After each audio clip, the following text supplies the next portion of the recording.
أعوذ بالله من الشيطان الرجيم بسم الله الرحمن الرحيم رب اشرح لي صدري ويسر لي أمري واحلل عقدة من لساني يفقهوا قولي اللهم صل على فاطمة وأبيها وبعلها وبنيها وسر المستودع فيها بعدد ما أحاط به علمك بسم الله الرحمن الرحيم تبت يدا أبي لهب وتب ما أغنى عنه ماله وما كسب سيصلى نارا ذات لهب وامرأته حمالة الحطب في جيدها حبل من مسد. السلام علیکم ورحمۃ اللہ وبرکاتہ.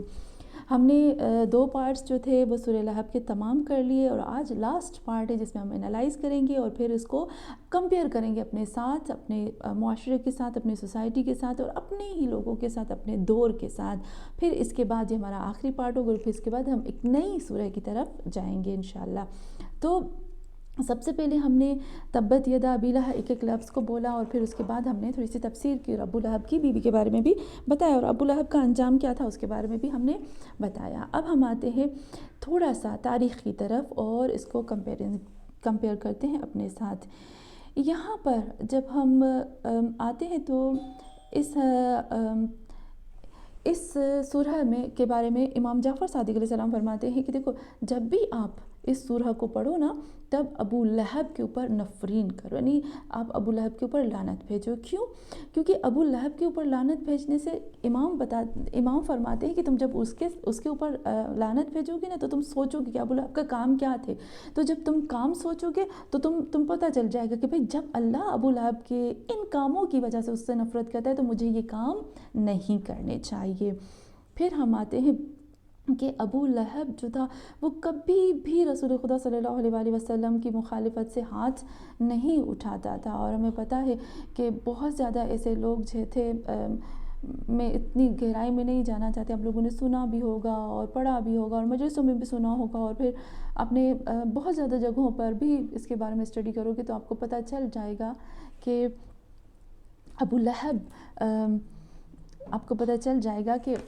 لہب نے کیا کیا تھا، کس طرح سے رسول خدا صلی اللہ علیہ وآلہ وسلم کو اذیت دی تھی اور کس طرح سائے کی طرح رسول خدا کے پیچھے رہتا تھا اور لوگوں کو کہتا تھا کہ یہ مجنون ہے اور ہم ابھی بھی اس کے علاج کے بارے میں پریشان ہیں اور اس نے ایسے کیا. لوگ مکہ سے جب آتے تھے تو کیونکہ ابو لہب جو تھا وہ بہت بڑا رسول خدا صلی اللہ علیہ وآلہ وسلم کا چچا تھا، فیملی میں تھا، تو لوگ آتے تھے اس سے پوچھنے کے لیے بھئی کیسا ہے، تو وہ لوگوں کو منع کرتا تھا. اور کافی لوگ ایسے تھے جو ابو لہب کی مخالفت کر کے رسول خدا صلی اللہ علیہ وآلہ وسلم کے ساتھ ملاقات کرتے تھے.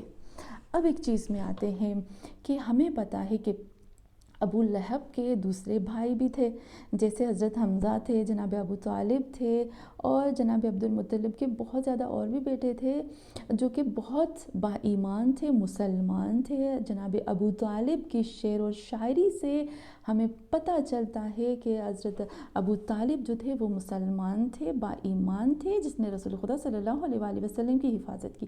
ایک کافر جو ہے ایک مسلمان کی حفاظت کبھی نہیں کر سکتا. نعوذ باللہ.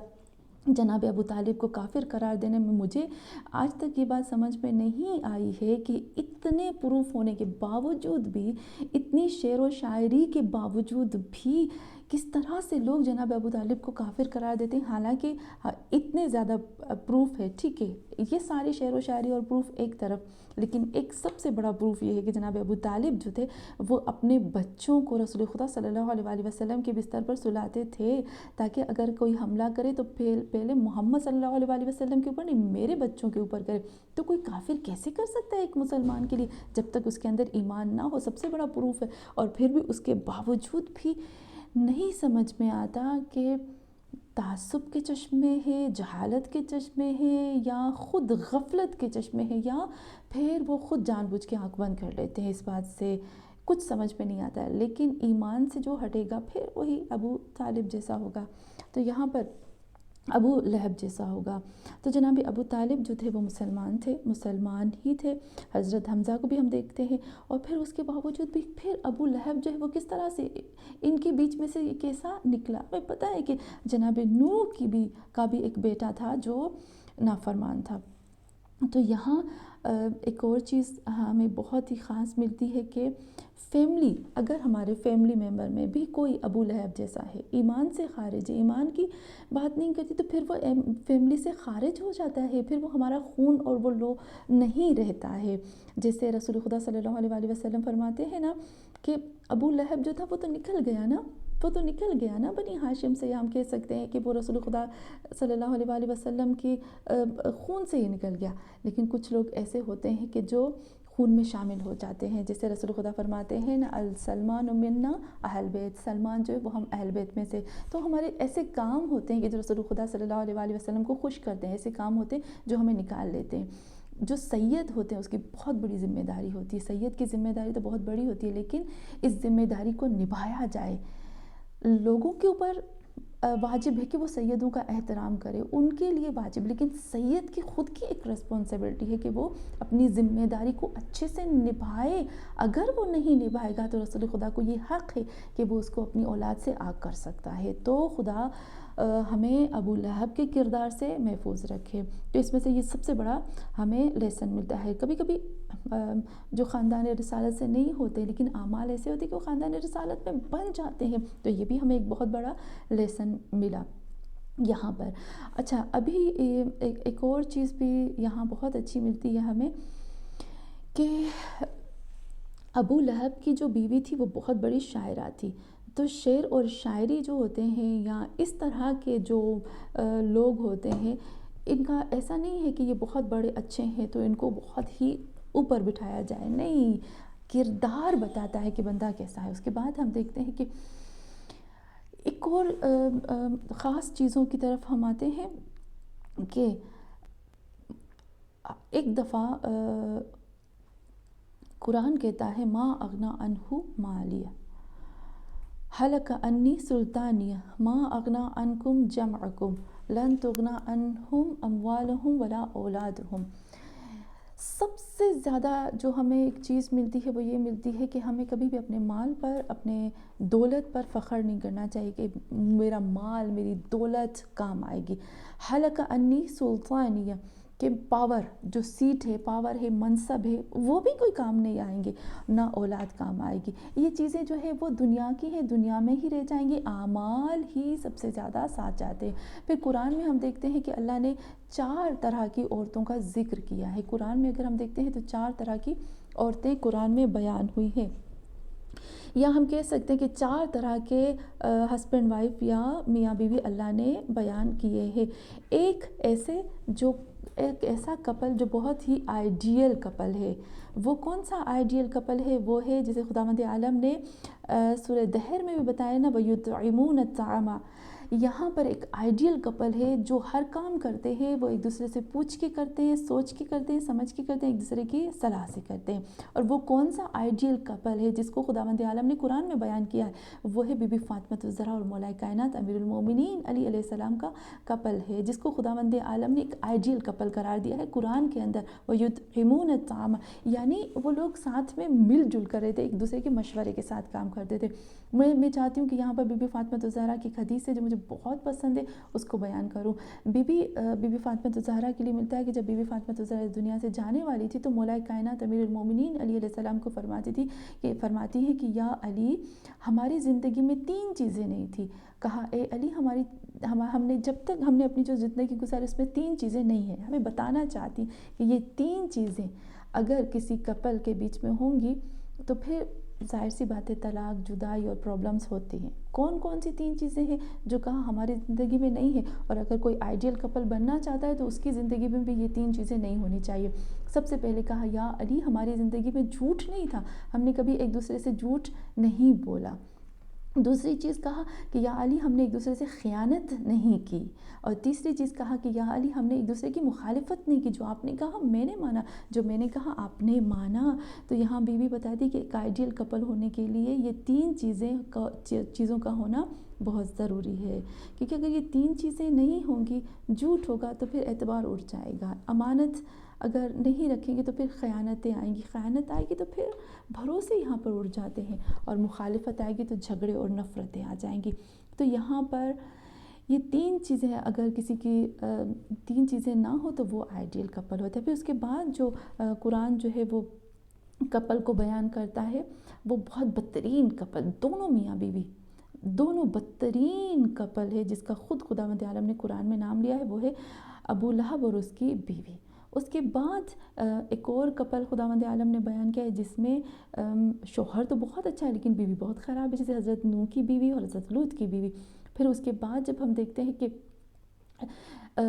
ایک اور کپل خداوند عالم نے بیان کیا جس کا شوہر تو بہت برا ہے لیکن بیوی بہت اچھی، آئیڈیل اللہ نے اس کو قرار دیا ہے سب مردوں اور عورتوں کے لیے۔ قرآن بھی کہتا ہے ضرب اللہ مثلا للذین آمنوا امرأۃ فرعون، تو یہاں پر بھی خداوند عالم کہتا ہے کہ اے محمد صلی اللہ علیہ وآلہ وسلم، یا اے لوگو، تم اے مسلمانوں، تم ایک ایگزامپل دو اس عورت کا جو فرعون کی بیوی ہے، یعنی ایک مثال بن گئی فرعون کی بیوی جو ہے کس کے لیے؟ مرد اور عورت دونوں کے لیے، جناب آسیہ، جس کا شوہر تو برا ہے لیکن بیوی جو ہے وہ بہت ہی اچھی ہے۔ تو یہاں پر ہم نے دیکھا کہ بہت زیادہ جو چیزیں ملتی، جو ہم نے انالائز کیا کہ ہمارے ساتھ کون کون سی جو چیزیں ہیں وہ میچ ہوتی ہیں، اس کو کیا، اور پھر ایک 3-4 چیزیں ایسی ہیں جس کو میں چاہتی ہوں کہ اور ہم بیان کریں۔ سب سے پہلا نمبر 1 آتے ہیں کہ خداوند عالم جو ہے وہ جاہلوں سے نفرت کرتا ہے۔ تو جاہلوں سے، ایسے جاہل جو ہمارے دین، اسلام، مذہب اور ہمارے محمد اور آل محمد کے لیے نقصان دہ، اس سے دوری اختیار کرو۔ اور پھر یہاں خدا بیان کرتا ہے کہ جو بھی کفر کرے گا یا جو بھی توہین کرے گا، جو توہین کرتا ہے محمد اور آل محمد کی، قرآن اور اہل بیت کی، جس نے بھی توہین کی اس کا انجام جو ہے وہ بہت برا ہوگا، تبت یدا ابی لہب۔ اور پھر یہاں پر خداوند عالم کہتا ہے کہ ہم لوگوں کے لیے ایک ضروری ہے، ہم مسلمانوں کے لیے ضروری ہے کہ ہم لوگ مسلمان بد دعا کریں کفر کی نابودی کے لیے۔ خدا ہمیں سکھا رہا ہے بد دعا دینا، خدا ہمیں بتا رہا ہے کہ تم اٹھو، کفر کے لیے دعا کرو، کفر کی نابودی کے لیے دعا کرو، کیونکہ یہ اللہ کی سنت ہے۔ خود خداوند عالم کہتے ہیں تبت یدا ابی لہب و تب ما، یعنی کفر کی نابودی کے لیے خود خداوند عالم بھی یہاں بد دعا کر رہا ہے۔ اور یہاں مزے کی بات یہاں پر یہ آتی ہے کہ قرآن کا ایک لحن ہے نا، خداوند عالم نے بہت زیادہ خوبصورت بتایا ہے، جو کافر یا جو مشرک یا منافق نے جو جیسی زبان بولی نا، اللہ نے ویسی ہی زبان میں اس کو جواب دیا۔ جیسے ابو لہب کہتا ہے تبا لک، تو رسول خداوند عالم کہتا ہے تبت یدا۔ جیسے ہم کہتے ہیں مکر، تو مکر اللہ، اللہ پھر وہ جواب دیتا ہے۔ اور اس طرح سے بہت زیادہ ایسے الفاظ ہیں قرآن میں کہ جو جیسے بولتے ہیں قرآن اس کی آیت میں ویسے اس کو بدل کے جواب دیتا ہے۔ تو جو مخالفت ہو، جو بھی مخالفت کریں، جو اسلام اور دین میں مخالفت کرے، اس کو ویسا جواب دینا چاہیے۔ اور یہاں پر ایک اور چیز خدا بتا رہا ہے کہ دیکھو جتنے بھی نبی آئے نا، نبیوں کے جو دشمنوں تھے انہوں نے لاجک استعمال نہیں کی، نبیوں کے جو دشمن تھے نا انہوں نے علم اور عمل کو استعمال نہیں کیا بلکہ دولت کو استعمال کیا۔ ہمیشہ نبیوں کے خلاف، یعنی اسلام اور دین کے خلاف جو چیز استعمال ہوئی وہ دولت استعمال ہوئی۔ تو ایسے نہ ہو کہ ہمارے پاس دولت ہو اور ہم اسلام کے اگینسٹ استعمال کریں، اس کو بہت دھیان سے ہمیں دیکھنا چاہیے۔ اچھا، پھر یہاں پر ہم دیکھتے ہیں کہ خداوند عالم جو ہے وہ یہ بتانا چاہتا ہے کہ جب کسی کے اوپر عذاب آتا ہے نا، اللہ کے عذاب سے ڈرنا چاہیے، ہمیں اپنے اعمال ایسے نہیں کرنے چاہیے کہ میں سمجھوں گی کہ میرے پاس تو مال ہے، دولت ہے، اولاد ہے، فیملی ہے، اور میرا نام ہے، شہرت ہے، خوبصورتی ہے، جوانی ہے، سب چیزیں میرے پاس موجود ہے، تو میں جو گناہ کروں اور میرے اوپر عذاب نہیں آ سکتا۔ تو خداوند عالم یہ بتانا چاہتا ہے کہ یاد رکھو اللہ کے قہر اور عذاب سے تمہیں کوئی مال، دولت، اولاد، کوئی چیز بھی بچا نہیں سکتی ہے، کبھی بھی آ سکتا ہے۔ میں نے پہلے بھی بتایا کہ کتنے لوگ ایسے ہوتے ہیں جو بہت خراب کام کرتے ہیں، اور ہم ابھی بھی یوٹیوب میں اور ہر چیزوں میں دیکھتے ہیں، ابھی تو یہ نیٹ ورک کا زمانہ ہے تو فوراً چیزیں ہمارے پاس پہنچ جاتی ہیں۔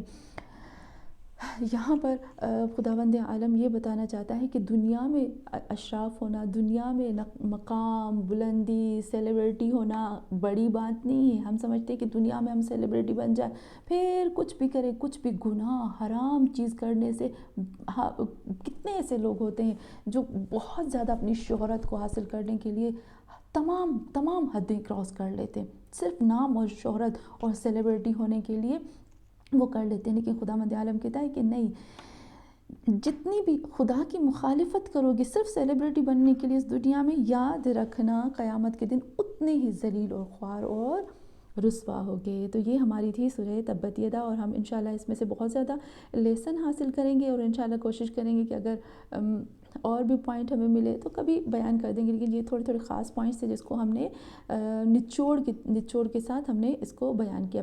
لیکن تب سورہ مسد کی ایک بہت ہی خوبصورت بات یہ ہے کہ جب اللہ دیکھیں کس طرح سے وہ ردھم کے ساتھ بات کر رہا ہے نا، ایک بہت ہی خوبصورت انداز میں بات کر، تبت یدا ابی لہب وتب ما اغنی عنہ مالہ وما کسب سیصلی نارا ذات لہب وامرأتہ حمالۃ الحطب فی جیدہا حبل من مسد۔ یعنی کس طرح سے خدا نے ردھم کے ساتھ، اور کتنی خوبصورت بات کی۔